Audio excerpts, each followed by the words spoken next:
A perfect brake job will last thousands of miles longer than a bad one. And the way your pads wear is the best way to know if you did a good install. Today, I get to grade myself as I'm doing the second front brake job on our CX-5. We'll see how the work I did 4 years ago compares to the factory install. I get a passing grade if the wear is similar. If not, I'll see how I can improve. I don't normally clean before a brake job, but this time I decided to give it a once over with some degreaser. And it's already coming off. See it dripping? All right, this sat for a little while. Let's see how much it helps. Not as aggressive as I would have hoped. I know it cleaned it some, but not as much as I would have liked. This is loosening up some of it. And then I did something I now do earlier in the process than I used to.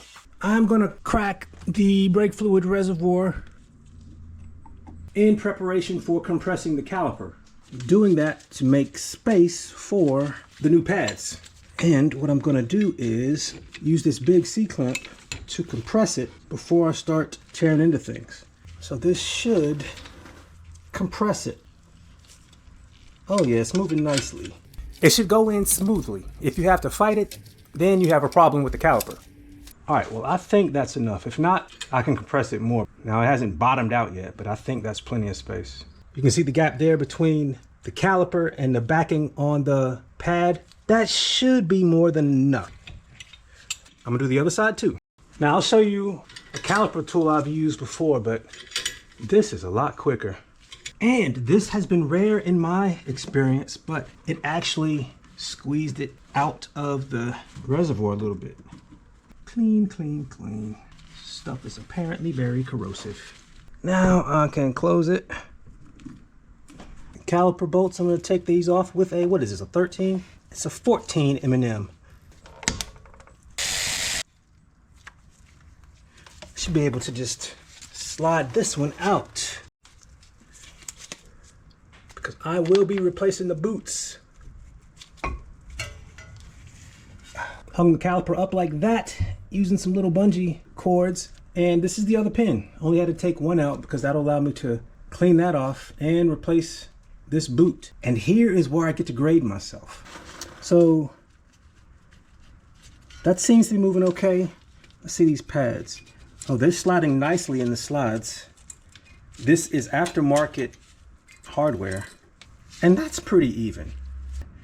Not perfectly even, but close. Still a bit of pad life left. Let's check this one out. This one wore out more, and this one was not even. I'll give myself, compared to the original, I'm gonna have to compare it to the original, but I'm gonna say I got a B, maybe a B plus. When I took a closer look, I saw that it was really close. Now this is really splitting hairs and getting nerdy about it, but it's so close that there's really no practical difference. If there is a problem, it's a small one, and I really wanted to give myself the edge. But I still do have to check out the other side. Taking these off with a 17 M&M. This is the caliper bracket. Ooh, need more leverage. Got my big ratchet. Bam. There we go.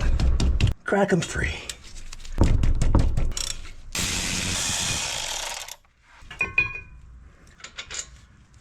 Notice how easily this came off.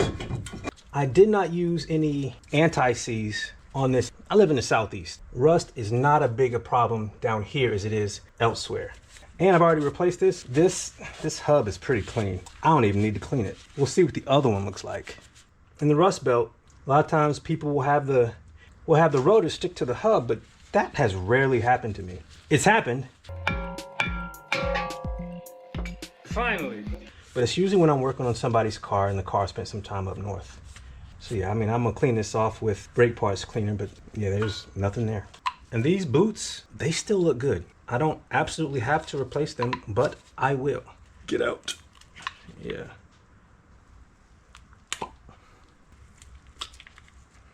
And this is aftermarket hardware, but I'm gonna use OEM hardware this time. I'm going to clean out this area and this area here where the hardware sits.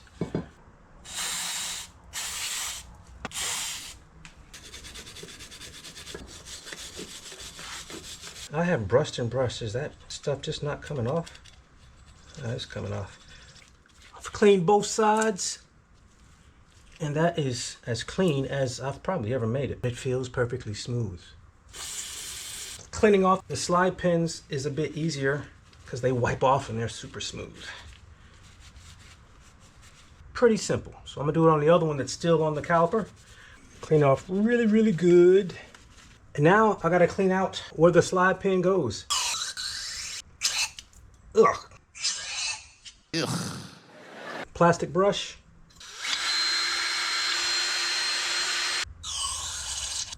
It just comes out really dirty. Actually, that one wasn't that dirty. And now it's just rinsing.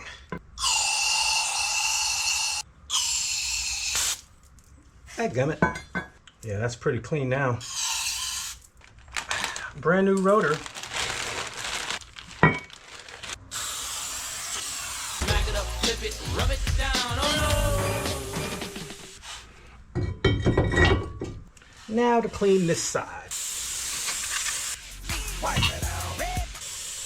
So after the first time I did brakes on this car, I went and got OEM hardware, and it's been sitting ever since. The OEM hardware comes with brown grease for greasing both sides of the new hardware. And because I didn't know, I didn't use it until I installed the pads. You'll see it later. So here's the bracket, and ooh, it looks so nice. Look how pretty that is. I'm gonna remount a lead bracket. So these are the new boots. I'm gonna put them in real quick. These are from CarQuest.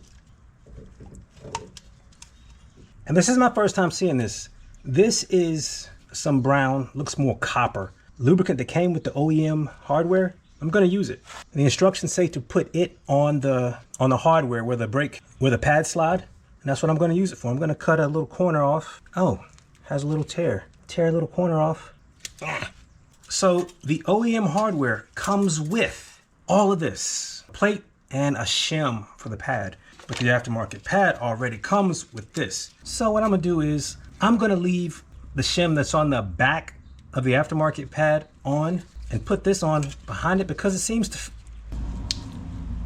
fit perfectly. And the other one is glued on with something, so I don't know why to have double, because I don't remember doing this last time. But we'll see how it goes, won't we? So I'm gonna put this on and then put the pads on. Oh, one more thing. Wear indicator, let's see how many they give us. They gave us 2 wear indicators. I'm gonna put it on the trailing side of the pad on the inside. And the trailing side will be right here. Come on. Like that. I'm just gonna put the grease on the pad where it contacts the hardware. I wish I had a little paintbrush to do this. That looks like it's in and it's sliding good. Time for the outer one. All right. And that, slides in so nice. 65 foot-pounds this gets tightened to. Well, I think they give you 62 to 68. I think I put mine at 66. Another first, the boot kit came with new these, and I've never replaced them. But I'm gonna replace this one. Don't know what you call it. It's not a boot, but it goes on the slide pin there. Here's the new one. There we go. It's got a new one. Just a bit of brake parts lube. And, ooh, maybe I'd do this differently. Yeah, so even though I got a little bit of grease on there, I'm gonna put this on because sliding this up, looks like it'll take off all the grease. So I'm gonna put it in, put the boot on, slide it all the way up on the pin, then apply a bit of grease. Again, not a lot. Now I'm gonna reinsert. There we go. Look at that movement. I'm gonna do the same thing with this one up top.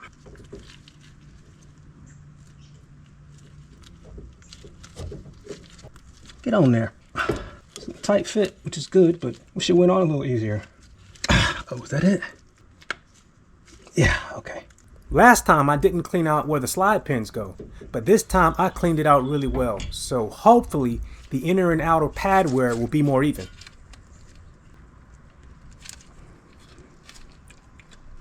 All right, that's in. Let's see, is there enough room? There we go.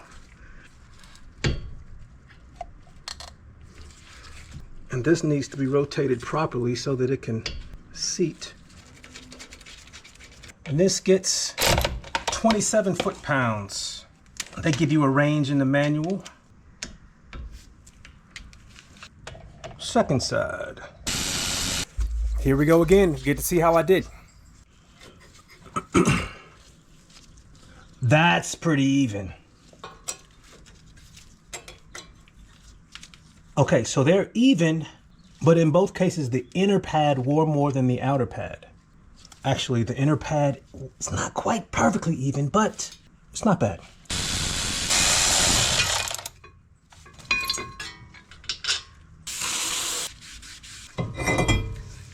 It came off fine, but I'm gonna do this. This is the first time I've ever done this.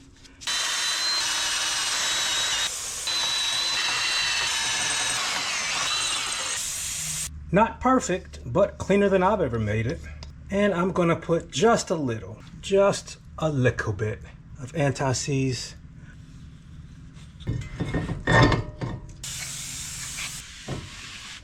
Okay, differences on each side.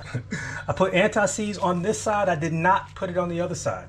I cleaned off the hub on this side. I did not clean off the hub on this side. But everything else is the same. So how'd I do? Well, based on the way the pads and the slides moved, I did okay. And based on the comparison with the original pad, the wear pattern was very similar. Perfection, however, would be perfectly parallel and even wear on all four pads. But in over 50,000 miles, this wear discrepancy indicates a small difference in pressure left to right. Perhaps addressing the original 8-year-old brake fluid could help. So I'm going to flush it, maintain it better, and see if I have better results next time.